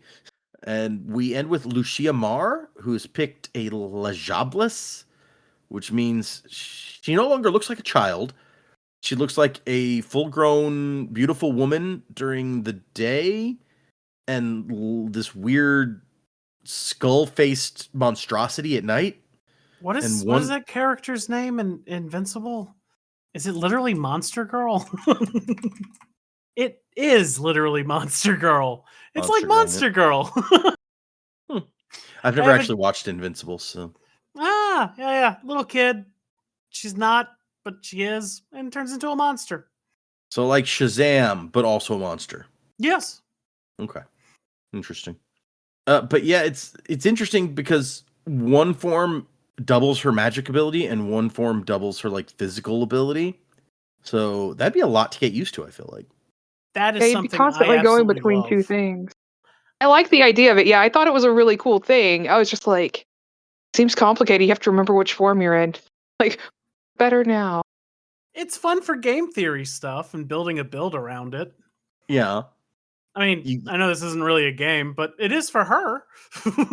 You can't get too used to, like, Donut relies on, like, Magic Missile a lot. You couldn't get used to relying on one thing like that. You'd have to, depending on what which form you're in, have your own set of stuff. Mm-hmm.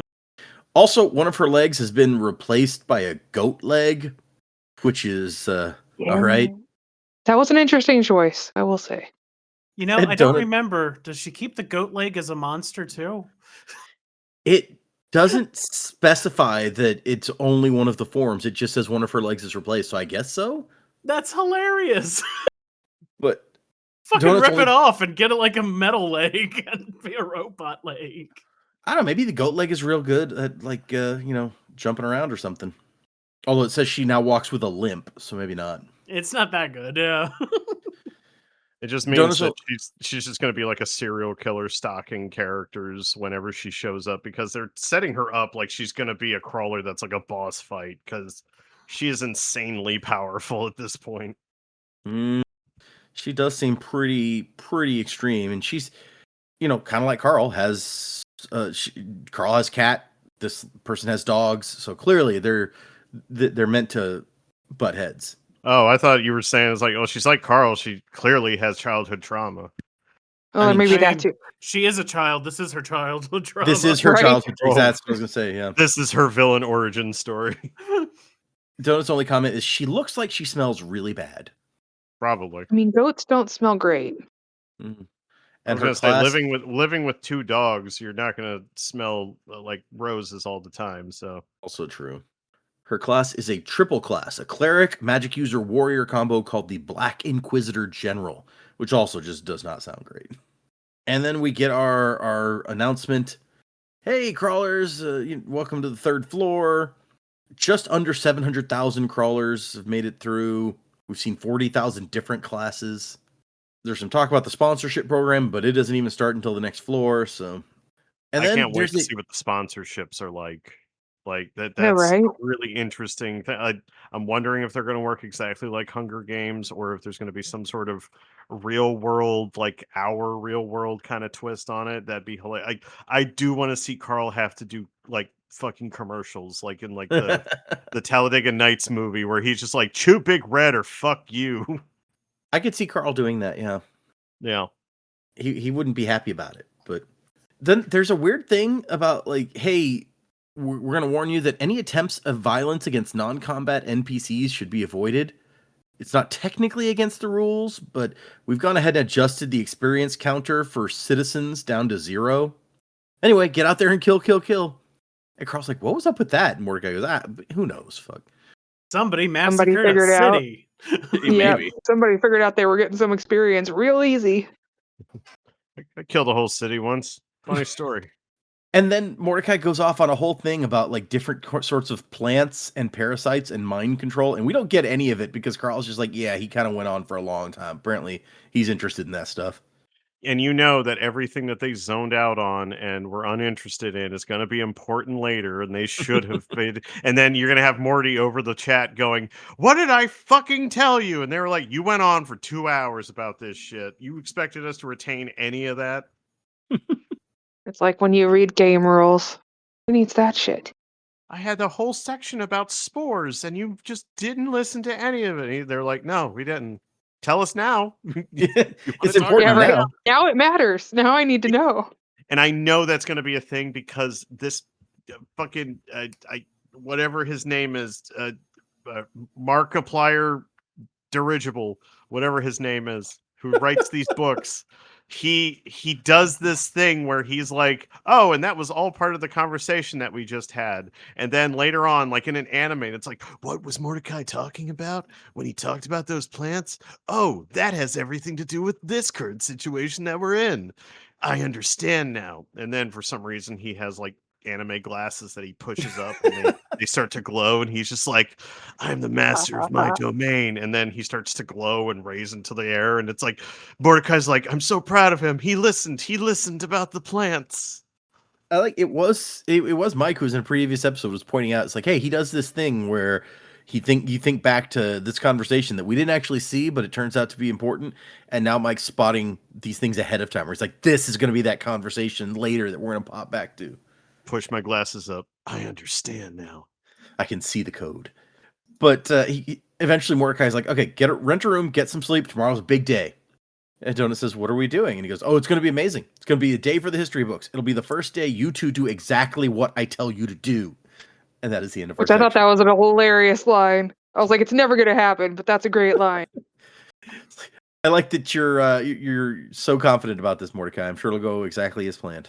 Oh yeah, they're not going right back to doing the mission with Signet. And so that's our section for this time. Next time, we're going to do 4 more chapters, 8, 9, 10, and 11. We are now 26% of the way through this book. So we're a fourth of the way through already. We're chugging along, baby. Predictions. What do you guys think? Where are we going? What's going to happen for the rest of the book or beyond if you want? What do you think? Well, we're definitely going to finish this quest, you see.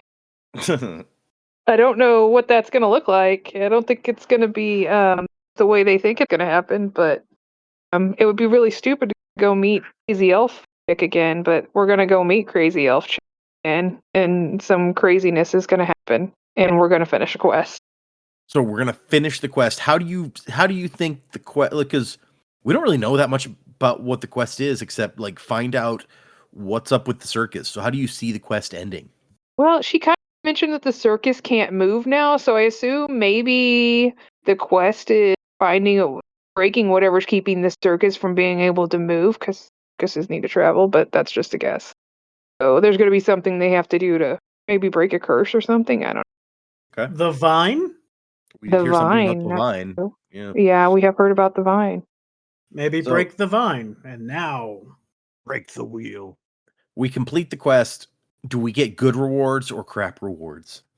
I'd like to get good ones for a quest, right? Because, I mean, you're kind of going out of your way to do that. So I hope for good ones. But I also like the mockeries.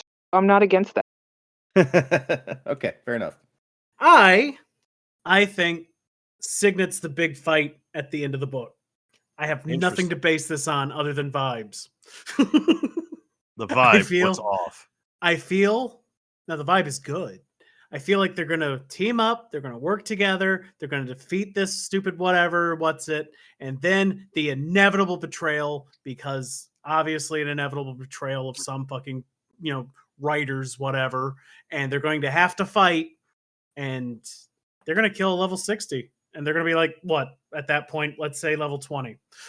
It's just going to be stupid because, fair fights are boring in narratives. That would certainly address Mordecai's concern they're not leveling up enough if it was like, hey, we're level 20 now.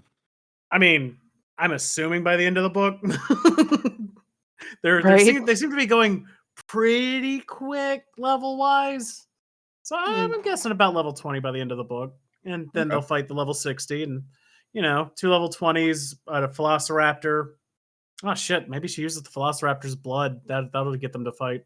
There'll be a reason for the fight. No, Mongo, no. I don't know if Mongo's here to stay. Oh no, he's my Mongo special could boy. just be here, so you go, no, Mongo. In the end, Mongo was just a pawn in the game of life. Always. His name is fucking Mongo. What chance did he have? What chance did he have?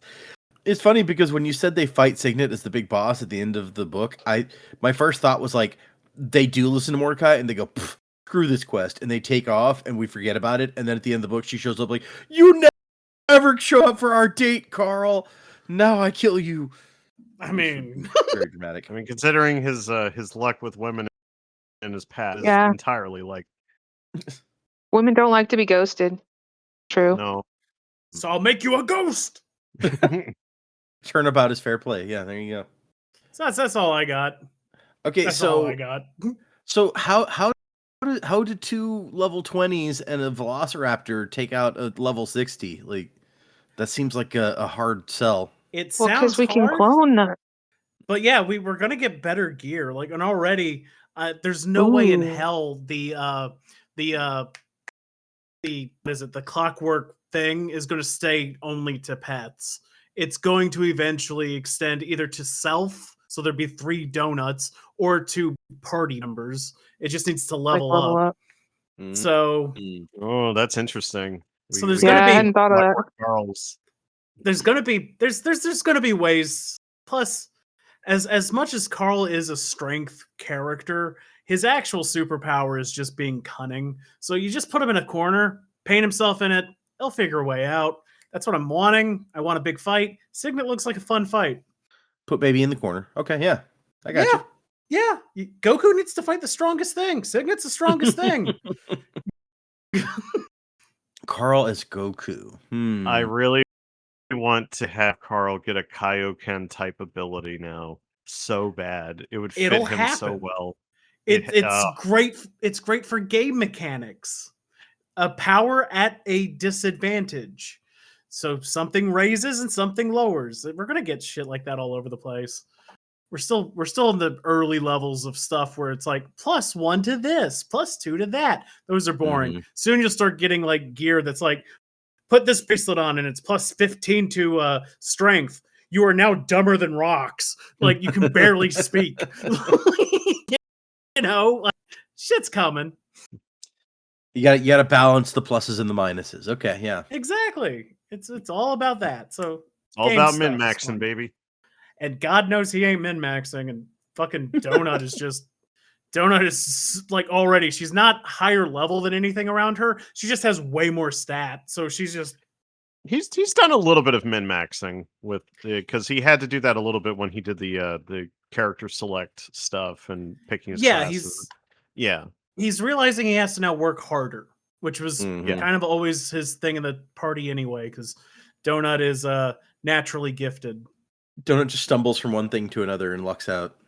Yeah, But the fact that there is no limit really to any of his abilities because he picked Primal, I mean, he essentially is a Saiyan at this point. He's going to get a Zenkai boost at some point. Like, it's going to happen. Yeah, I mean, we saw the difference that one of these, because Donut went from 9 to 10, and it kind of radically changed what that ability he could do. So, yeah, these level ups, when you get to higher levels, can apparently do some cool stuff.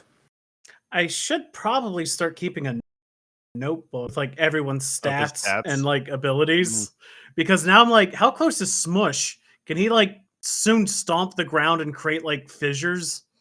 Oh, that'd be so cool. That would be fun. Dude, this stuff is coming. I can feel it coming. And I'm like, whatever this is, Signet's fucking fucked. Okay.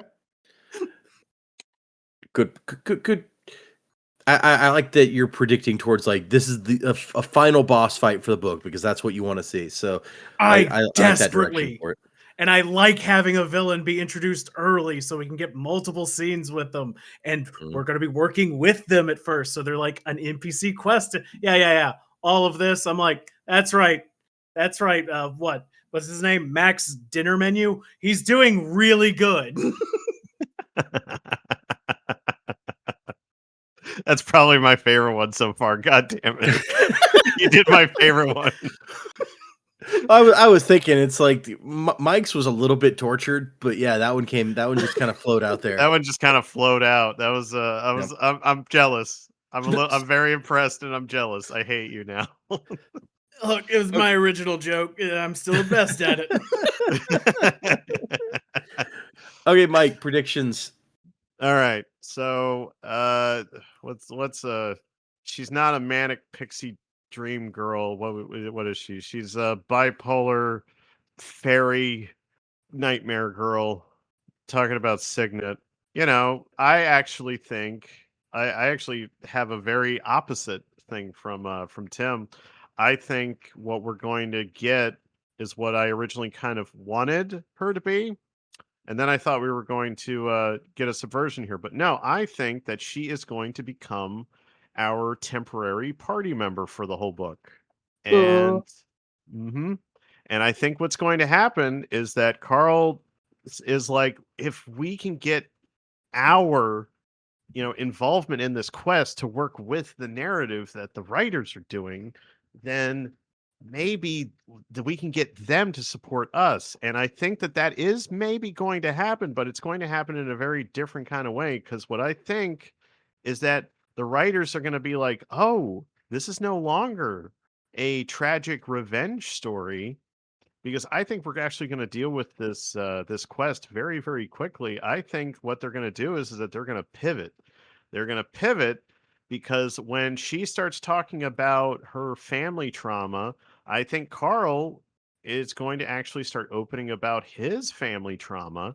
And it's going to be a good way from a writing standpoint to get more of Carl's backstory out. But I think what they're going to do is that they're going to pivot to this being a very toxic relationship kind of thing.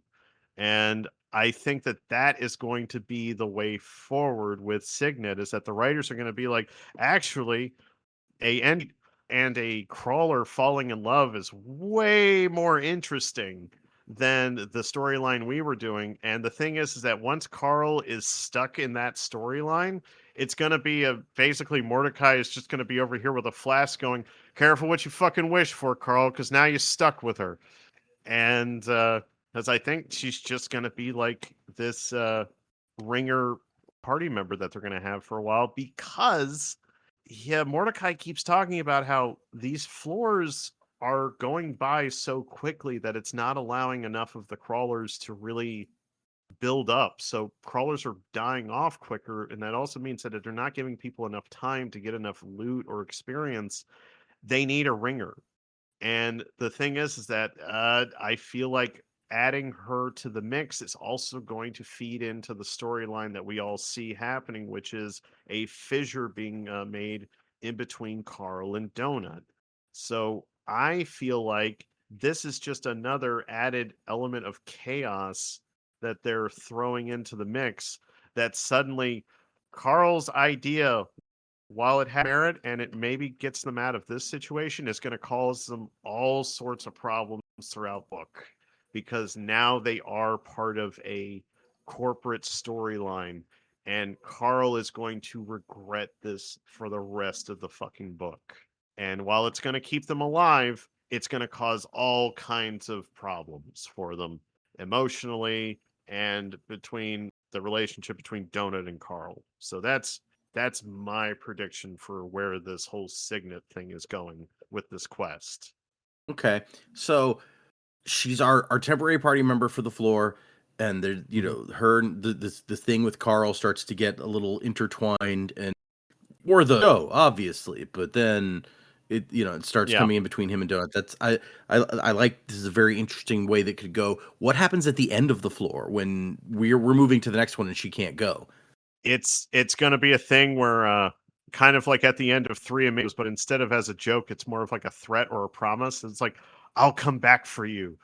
And it's totally like a, why though? But in Three Amigos, it's played as like, oh, you didn't actually care about me. And that's funny. At the end of this, if Carl is just like, look, this has been fun and everything, but this is really where we part ways. And she's like, oh, that's all you thought this was? And then now the writers can pivot to, she is now the jilted lover. she is now going to hunt down Carl for the next few floors. And they're okay. gonna have they're gonna have this antagonist that's in the background. I don't know. That sounds kind of fun. Okay.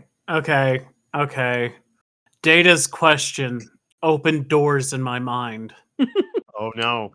Yeah, You don't I have a different guess now. I don't think she's the final boss of the book, even though I really want a final boss in the book. And the earlier we can meet that final boss, the better. I think because he asked the question, the question Data asked was, what happens at the end of the floor? Well, at the end of the floor, they go on to floor 4 and 5, and then at 6, they're back in the same world story. So her story would continue, you know, like fucking Mordecai said.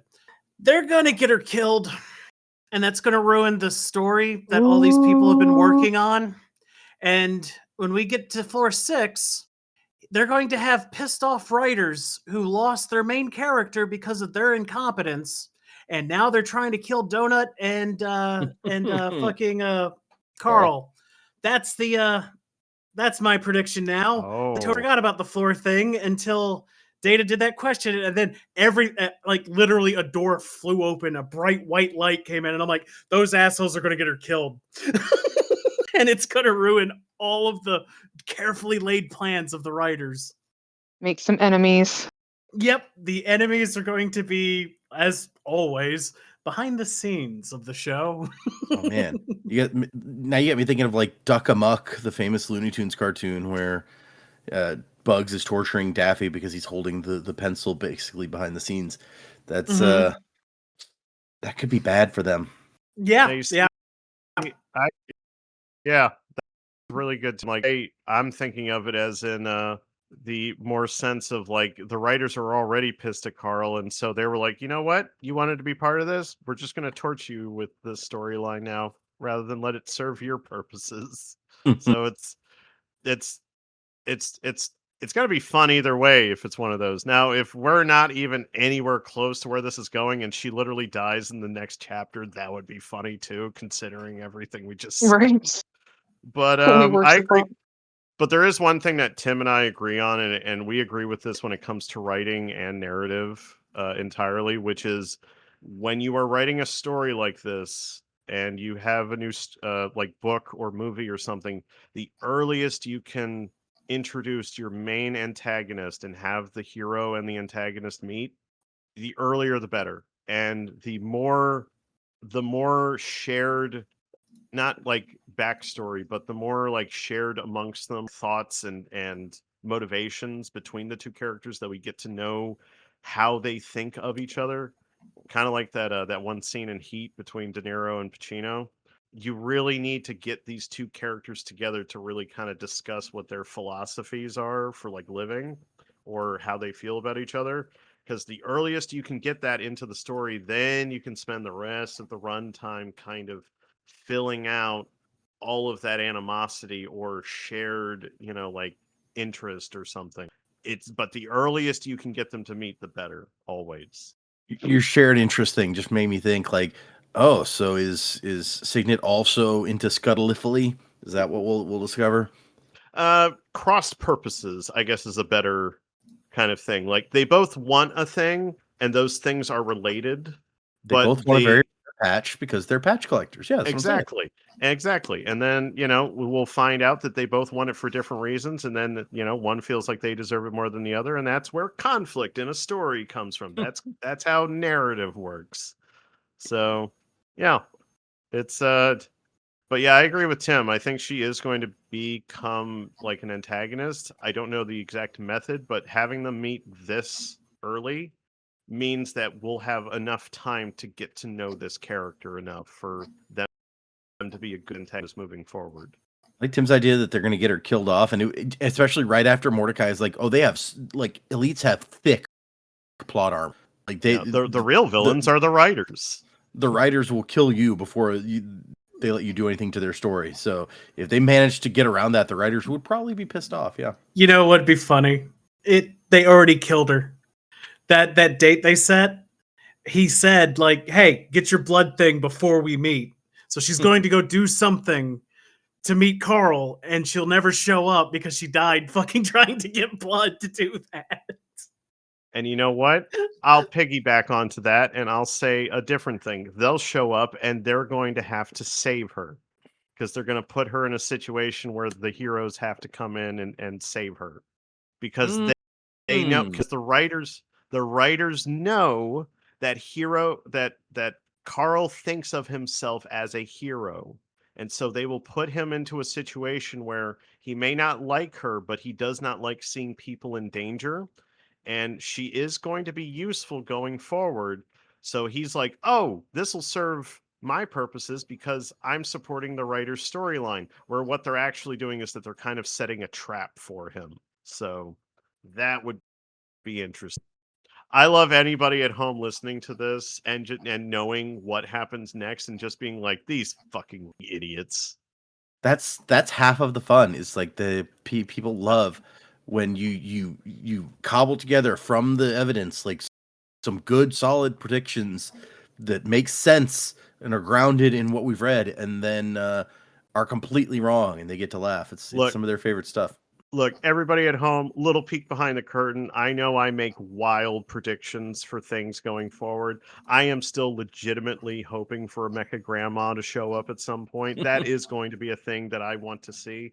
But I want you to know that as outlandish as any of my predictions are, I bet on, like, at roulette, I'll bet everything on one fucking number because I'm like, look, if I'm wildly off, that's interesting. If I am on the fucking money, though, that is hilarious. So that's why I make the wild predictions. I'm like, they are sincere as fuck because this is what I legit want to see based on what I've read so far.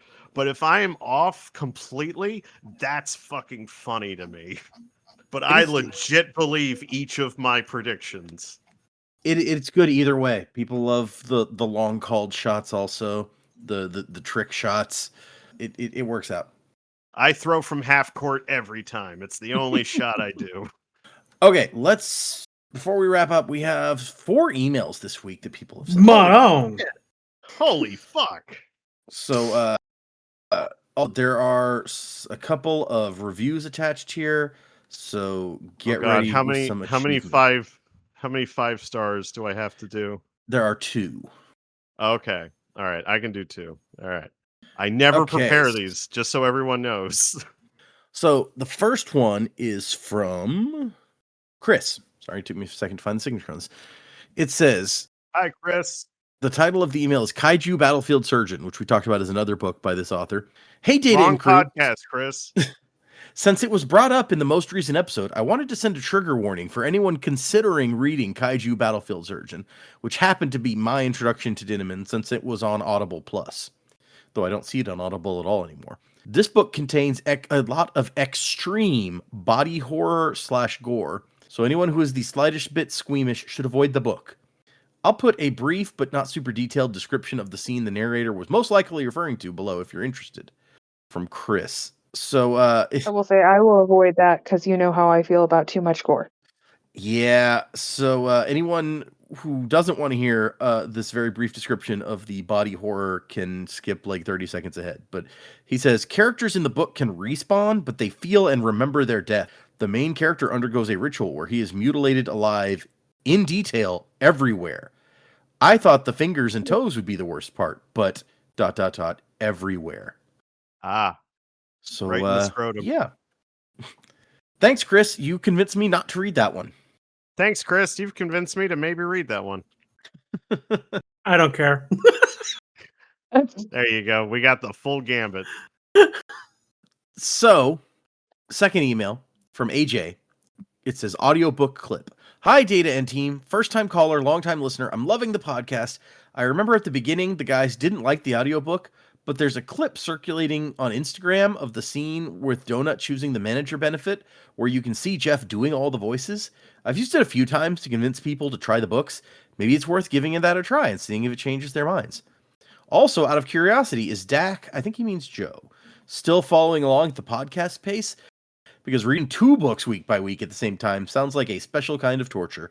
I would have broken and binged read long ago. Keep up the good work. From AJ, and then AJ includes a screenshot of their 5-star review, or 5 stars on, I guess it's probably Spotify, given what it looks like here. Here we go. Thanks, AJ. Dak. Yeah, as far as we know, Dak is not a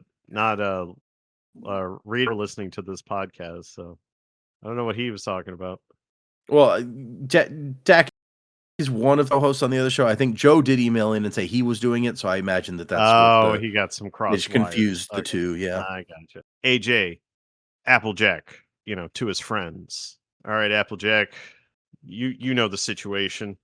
You encounter a half-naked, bipolar pixie nightmare girl in an alley. She's got tattoos all over her body. They start swirling around.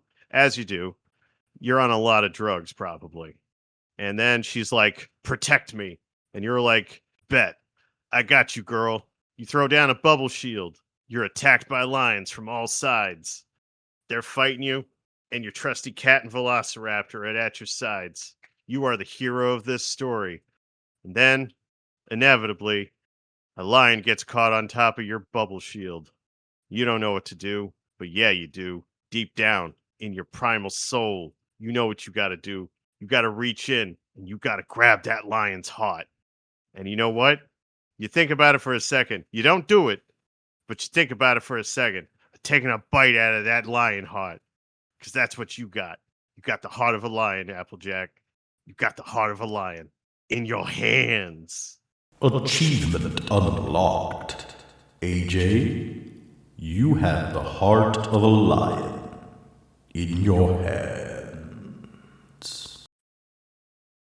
wow, that was pretty amazing. How many people could say that? All right, moving on to the next one. There's nothing else to be said about Get the Heart of a Lion. This one is from Clarth. Klarth. Clarth. The cut character from Super Smash Bros. Marth's cousin.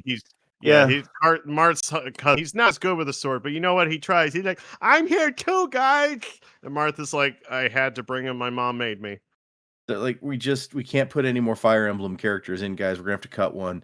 Don't worry. The sword's made out of foam. He can't hurt himself or anyone else. Oh God, he's trying to eat the sword. It's stuck in my throat. I'm so sorry, Clarth. Please don't hate us. There's no controlling Mike. It says, hey, Maestros, really enjoy your banter. Keep up the good work. 2 thoughts and a question. 1, I'm glad I wasn't the only one who found the ending of the first book rather abrupt. I even did the thing where you flip back and forth a couple times. I read paper books. To make sure the pages weren't stuck or something.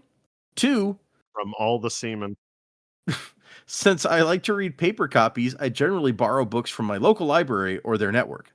I was shocked to find that all 23 copies of Carl's Doomsday Scenario are currently checked out in Lake County, Illinois.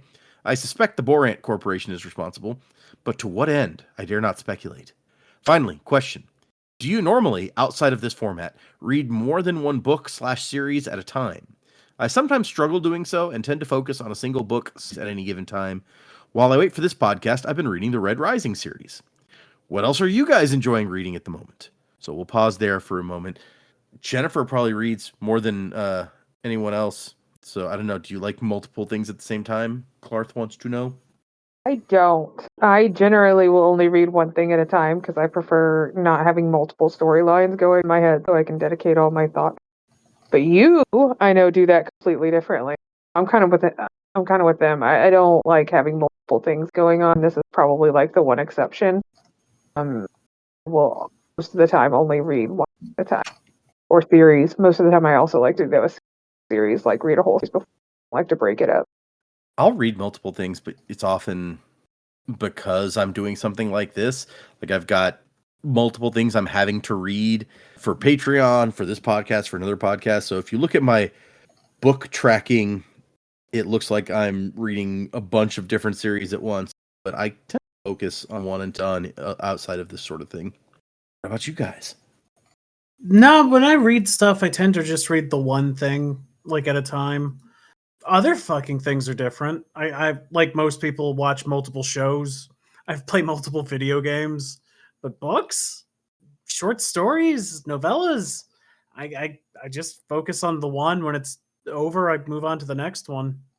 Text is like a different animal inside your head, you know? It's TVs I feel like are easier to do that with.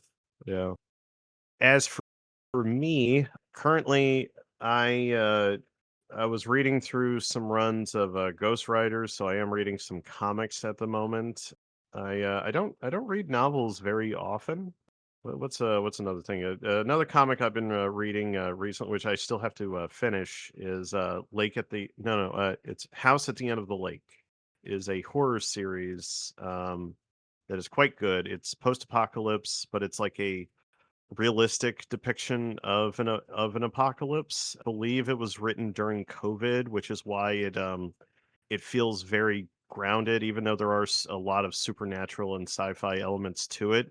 It is all about a bunch of characters that are stuck in a house together during an apocalypse. So it is very COVID coded. It's quite good. I have not finished it yet, but it's been really really good so far. I highly recommend anybody. I believe it's called House at the End of the Lake, and it's really good. But yeah, I will read multiple things at a time. But I think I'm with Tim on like if it's just like a novel, or if it's just text, I feel like I have to just kind of stick with that. I can't really do the multiple book thing, but any other type of media I can swap between pretty easily. Interesting. I guess I hadn't thought of the same way, like how TV or something is different, because most people, well, I guess maybe not in the days of streaming. I'm thinking back to when I was younger, and it's like you watch your shows every week, watch the new episode the next week, but now you can just Yeah. stream the whole thing a lot of times. So I guess things have changed. We don't like waiting. Yeah. The visual mediums versus like having to read. I feel like it's a different part of my brain that has to be engaged because I feel like with novels, especially, I need to actually have like the mind palace going. You know, I need to be like building the world in my head of how I see it. And I feel like if I do another novel while I'm doing that, it kind of affects my ability to do that because I'm so stuck in that one world, and then so I have to resolve that before I can read something else. But with visual mediums like comics or TV shows or movies or something, or video games, I feel like I can do multiples of those and I'm fine. So it's mostly an experience that's being done for you. Is the novel is a little bit more involved, True. imagination wise. Yeah. That's my take on that. Fair enough. Yeah. And I guess in answer to what else I'm reading at the moment, which was Clark's other question, I've been reading some cozy fantasy things that randomly popped up in one of my Discords. I read Guard in the Gardens and now Wagons and Wyverns by Z.S. Diamante. They're okay so far. Just fun stuff. What are you reading, Jennifer? Did you say? I know Mike at least talked about what he's doing. Yeah. No, I am reading Nightbane currently because I'm reading it with book clubs. Second book in the Lightlark series. So Red Rising has been on. I may even have it on my shelf, but it's been on my TBR. I just haven't decided to commit to that. So I'd be curious to know how that is. If you feel like responding back and letting us know how you feel about it. Get in the cons. You have a quest now. Right? Keep doing what you're doing from Clarth. P.S.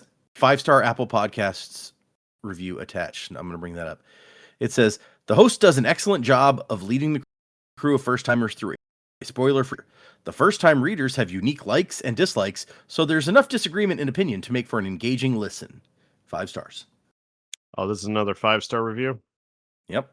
Clarth, I don't know how you feel about it, but you are now our manager because of just how much our banter back and forth, and now you have to manage us.